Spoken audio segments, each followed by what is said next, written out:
The year is 1974.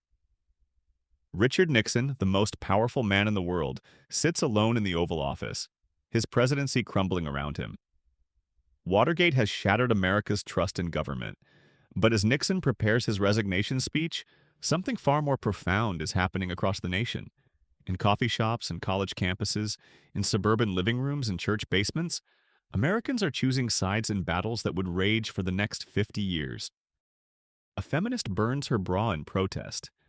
A conservative pastor launches a crusade to save the American family. A young gay man walks proudly down a city street for the first time. An evangelical discovers that politics might be the key to salvation. These aren't random acts of rebellion or faith. They're the opening shots in a cultural war that began in the 1970s and continues to divide us today. Most people think our current political division started with Trump or Obama, maybe Clinton. They're wrong. The real story begins in a decade of disco and economic disaster, of spiritual awakening and social upheaval, when America stopped being one nation and became two tribes. The 1970s didn't just give us bell-bottom jeans and Saturday Night Fever. It gave us the blueprint for every culture war battle we're fighting right now. From abortion to gay rights, from the role of religion in public life to the meaning of family values, every major flashpoint in today's political landscape can be traced back to this single tumultuous decade. But here's what's truly fascinating. None of this was inevitable. In 1970, evangelical Christians were largely apolitical. The Republican Party was the party of country club moderates. The Democratic Party included both civil rights activists and segregationists. America was more religious than Europe, but less politically divided than it would become. So what happened? How did a nation that survived civil war, 2 world wars, and the Great Depression tear itself apart over issues that previous generations had barely discussed? The answer lies in a perfect storm of events that transformed American society in ways that are still reverberating today. It's a story of unintended consequences, where every victory for one side created an equal and opposite reaction from the other, where progress and backlash became locked in an eternal dance that would define American politics for generations. Welcome to Professor Archive, where we dig deep into the moments that shaped our world. Before we dive into this incredible story, I'm curious, where are you watching from right now?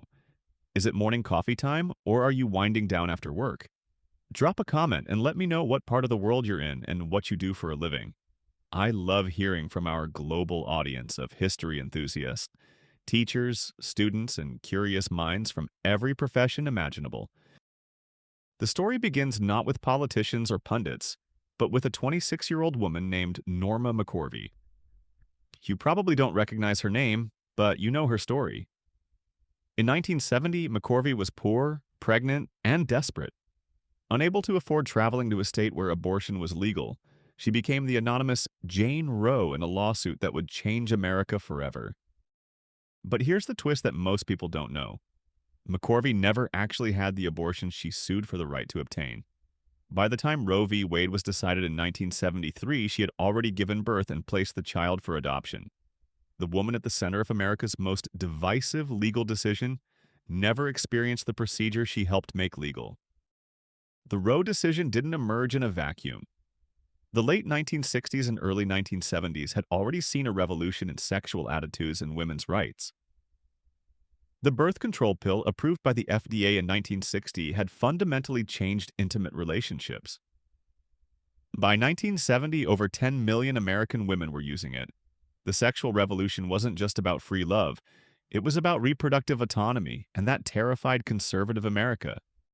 When the Supreme Court announced its 7-2 decision legalizing abortion in January 1973, the immediate reaction was surprisingly muted. The New York Times buried the story on page 1 with a modest headline. Many Americans, even religious ones, saw it as a medical issue rather than a moral crusade.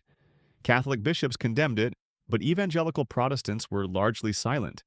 In fact, the Southern Baptist Convention, now one of the most anti-abortion religious bodies in America, initially supported the decision as protecting religious liberty and preventing government intrusion into personal decisions.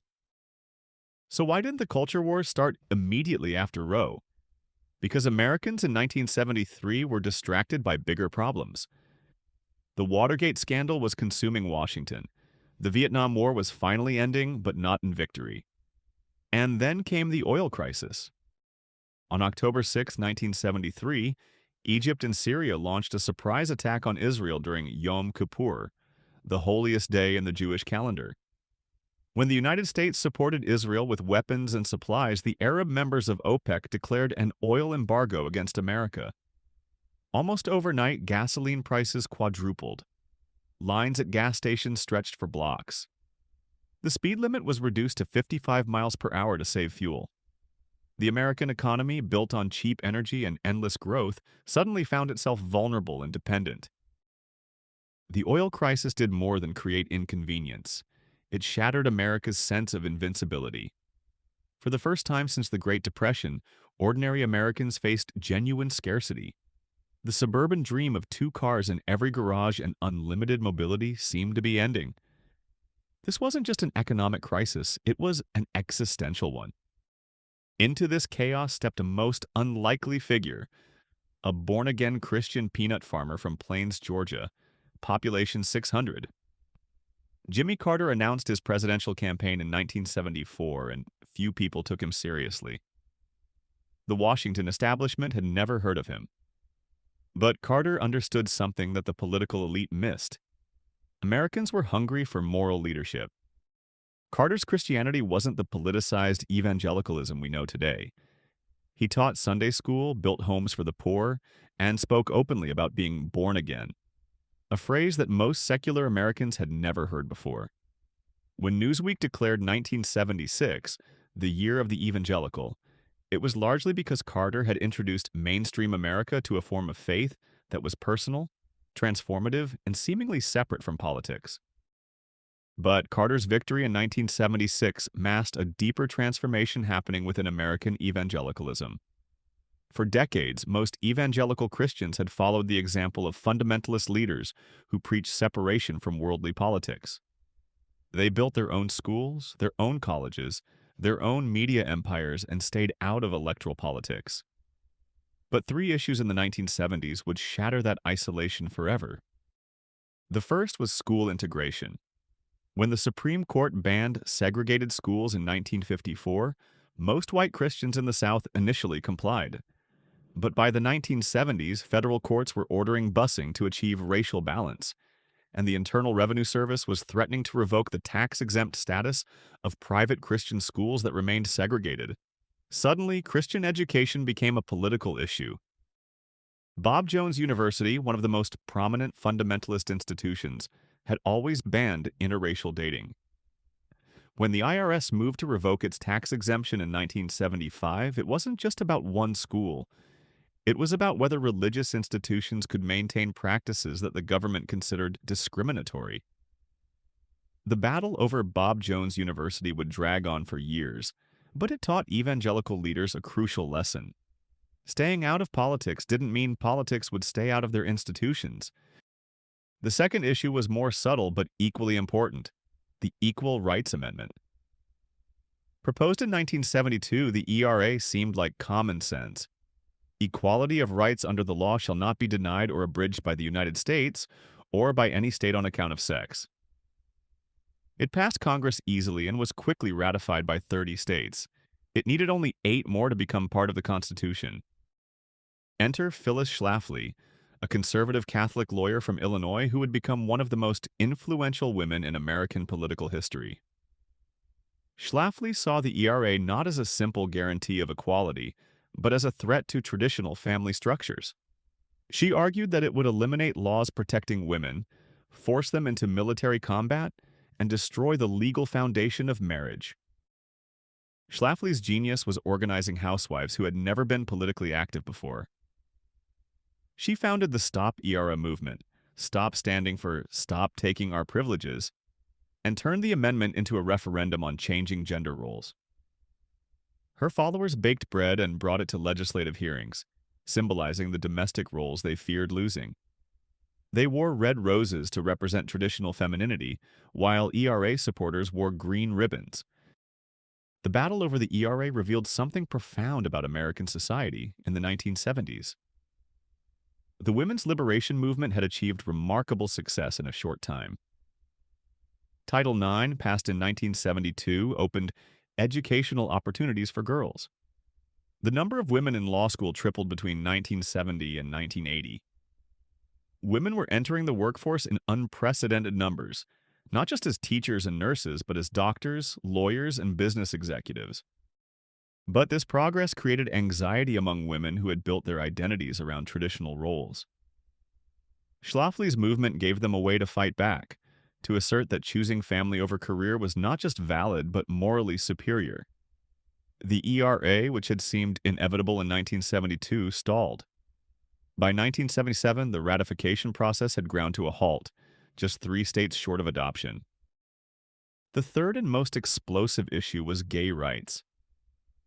The modern LGBT movement is often dated to the Stonewall riots of 1969, but it was in the 1970s that gay Americans first achieved visible political power. In 1973, the American Psychiatric Association declassified homosexuality as a mental illness. Cities across the country passed non-discrimination ordinances. In 1977, Harvey Milk was elected to the San Francisco Board of Supervisors, becoming one of the first openly gay men to hold major public office. But just as gay rights were advancing, a backlash was forming. The face of that backlash was Anita Bryant, a former Miss Oklahoma and popular singer who became the spokesperson for Florida orange juice. In 1977, Miami-Dade County passed an ordinance prohibiting discrimination based on sexual orientation. Bryant launched a campaign called Save Our Children, arguing that the ordinance would allow gay people to recruit children and destroy traditional families. Bryant's campaign succeeded in overturning the Miami ordinance and inspired similar efforts across the country. But her victory came at a cost.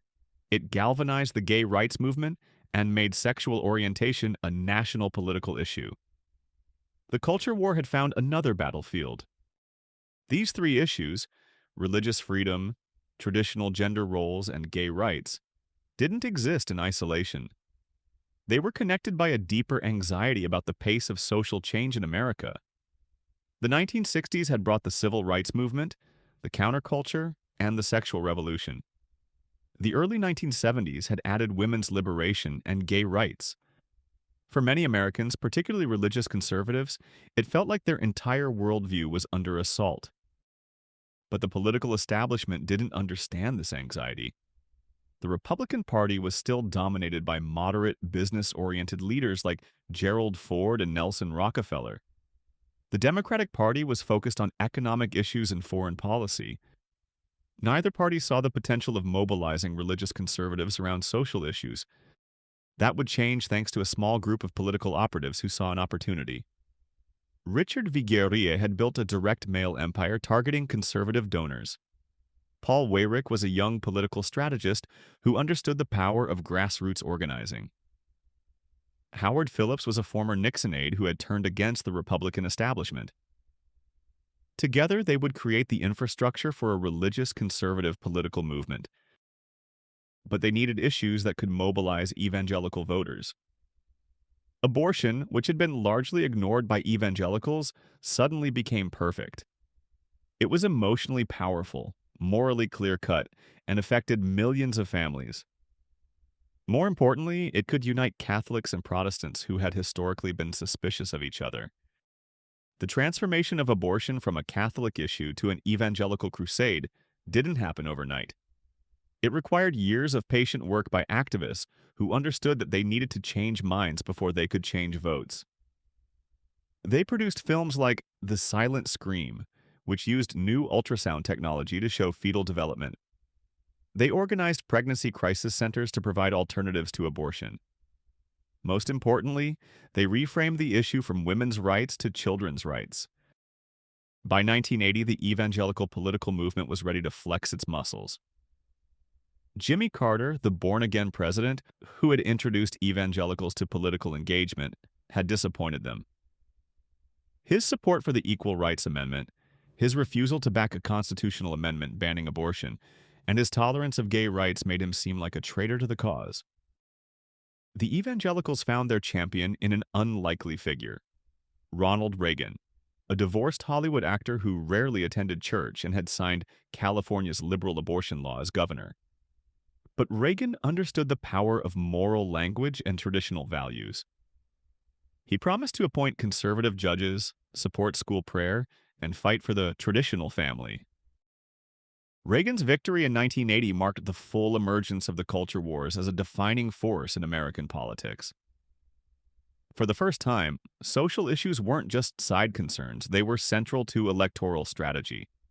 The moral majority, founded by televangelist Jerry Falwell in 1979, claimed credit for Reagan's victory and demanded a seat at the political table. But Reagan's presidency also revealed the limits of culture war politics. Despite controlling the White House and, for 6 years, the Senate, conservatives made little progress on their core social issues. Abortion remained legal. The Equal Rights Amendment died, but women's participation in the workforce continued to grow. Gay rights activists suffered setbacks but continued organizing. The culture wars had begun, but neither side could claim decisive victory. The 1970s established a pattern that continues today: mobilization and counter-mobilization, action and reaction, victory and backlash. Every advance by one side in the culture wars creates energy for the other side to organize and fight back. This dynamic has made American politics increasingly polarized and tribal. Consider how different America might have been if any of these key moments had unfolded differently. What if the oil crisis had never happened and Americans hadn't lost confidence in endless progress?